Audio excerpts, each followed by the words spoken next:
What's up, everybody? Philly Soccer Page post-game show. I'm Mike Servedio here with Greg Orlandini today. Philadelphia Union run out 2-0 winners over Chicago Fire on a warm evening in Chester, Pennsylvania. Close, I think is a good word for it. We are luckily in the air-conditioned bunker underneath the river end. Jim Curtin called it a professional performance. It's a professional performance. And it was great goal by Fabian, and it was a great finish from him. And it was a great team goal where it looked like a set play off the short corner, just slinging the ball around the box, almost like guys in the NBA, like kind of passing the ball around the key. I think terrific too. The Union have not felt all that dangerous from set plays this season, so it's nice to see one work. And Fabian absolutely punches perfect. It home. It was just he put it exactly where it needed to be, through the defenders, through the goalkeeper. It was just a great finish on a really nice setup. Second goal comes from Anthony Fontana, who comes off the bench, scores 4 minutes later. Getting a little bit of a run in the side the last couple of weeks. We've seen him 3 weeks in a row. Yeah. Rewarded tonight with a kind of a poacher's goal. Pops up after some really good work from Kai Wagner down the left. Good for the kid. Good for the kid, and he looks more and more like he belongs, and he looks more and more like they have a player on their hands.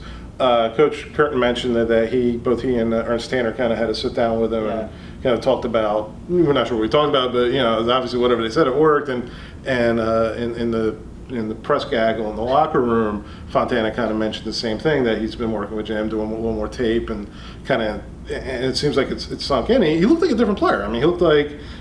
He's always looked good. He always has skill. But he looked like a guy that was like almost in command. Yeah. Like he went out there and he was like really staking out his area of the field, and he played a little higher. Aronson kept stayed deeper when the switch was made, because Fontana came in for Marco, so he stayed up higher and again got rewarded with the goal. But he's looking very much the part of a professional soccer player. I agree. I want to talk about Kai Wagner for a second. He is not awarded an assist on that second goal, even though he does all the work. There's a little deflection off the Chicago defender. He is awarded an assist on the first goal, where he drops the pass into Marco. He misses the match last week against RSL with a minor injury. He's unfortunately going to be suspended for next Saturday after he picked up a yellow card today. But how indispensable has he become down that left side? I mean, him and Montero both are. And, they played a good game without Montero still, and he's probably a couple games away, it feels like.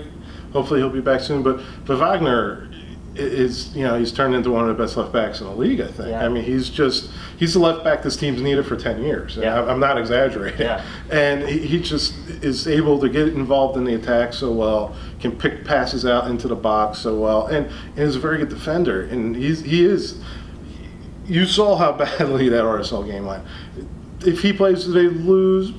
Probably, maybe, but I don't think it's the out-and-out disaster that we saw. I think it's a little more palatable. Yeah. Union earned their first clean sheet since the 0-0 draw with Seattle, what seems like many moons ago.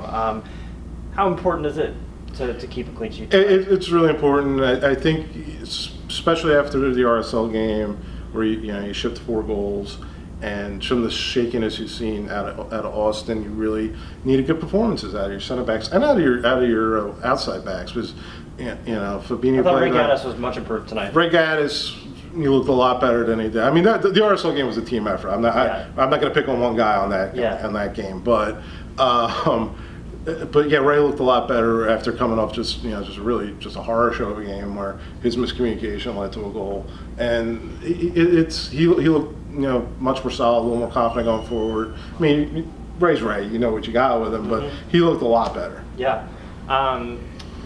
The match marks the return of CJ Sapong and Fabian Herbers. Both started and went 90 minutes tonight. Neither tallies. I think Sapong ended with two headers on goal. Yeah.